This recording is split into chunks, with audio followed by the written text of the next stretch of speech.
Les voyages de Komeka de Philippe Jorin aux éditions Gaïa.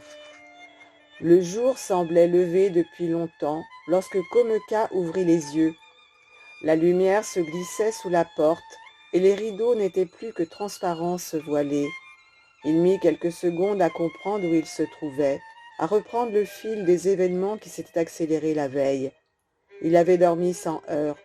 Il parcourut du regard la dizaine de mètres carrés qui allaient constituer son repère pendant les prochains mois.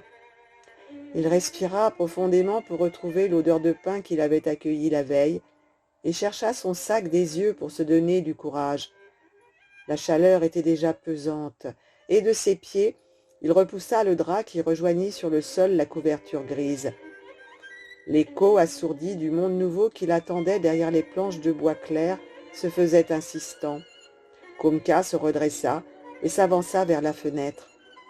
À travers la clarté des rideaux, il tenta de deviner l'agencement du paysage.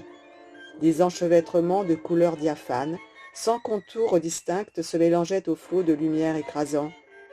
Il resta plusieurs minutes face à cette mosaïque confuse et à sa propre indécision. Ainsi, il retardait le plus longtemps possible le moment du dévoilement, car il ne pourrait plus revenir en arrière une fois les rideaux tirés. Ce qu'il verrait, il ne pourrait plus l'effacer de sa mémoire. Le retour à l'ignorance était impossible. Komeka savait cela, et il restait perpétuellement nostalgique de ces entre-deux, ces basculements de l'inconnu vers l'ordinaire, une nouvelle frontière à franchir, un monde où se fondre et disparaître. Un frisson le parcourut lorsqu'il tira les tentures d'un geste sec. La lumière brutale l'aveugla, et il dut plisser les yeux.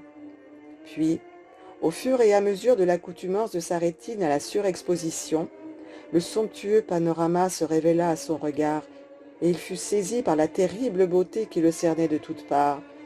Devant lui, à une centaine de mètres seulement, l'eau étale du grand lac, tout en scintillement, pénétrait la baie sur une petite plage de galets ronds et clairs. De chaque côté des collines, escarpées, pelées ou couvertes de conifères, se reflétaient dans l'eau claire de façon si précise qu'on pouvait croire à l'existence d'un monde inversé sous la surface. Un sentier ondulait depuis la ferme et se faufilait entre 5 baraques identiques avant d'aller mourir sur les galets de la plage. Un petit ponton de bois sombre s'avançait courageusement au-dessus des eaux profondes, comme pour prolonger en vain le chemin de terre et de pierre au-delà de la rive.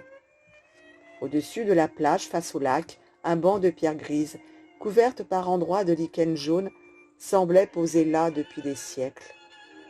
Le regard se perdait ensuite aux confins de l'étendue d'eau qui paraissait ne connaître d'autres limites que celles du ciel. Du haut de son promontoire, la ferme de Simon et Irina surplombait le domaine de prairies pâles sur lequel des troupeaux, épars et impassibles, broutaient les herbes hautes et fines qui vibraient parfois sous la brise légère. Plusieurs chiens, souffrant de la chaleur, s'étaient allongés langue pendante à l'ombre du 4x4 et d'une fourgonnette de type militaire.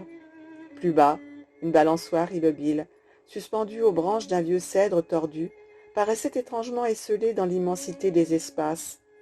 Komeka comprenait les mots d'Olga. Là-bas, on est dans la beauté. C'étaient les mêmes mots que ceux de Maiken sur les rochers de Westerhallen. Et la sidération qu'il ressentait devant le spectacle du Baïkal se mua en une angoisse vague et sourde. « J'aime cet endroit, dit-il tout haut pour éloigner le remous. Il avait envie de crier, mais il ne le pouvait pas.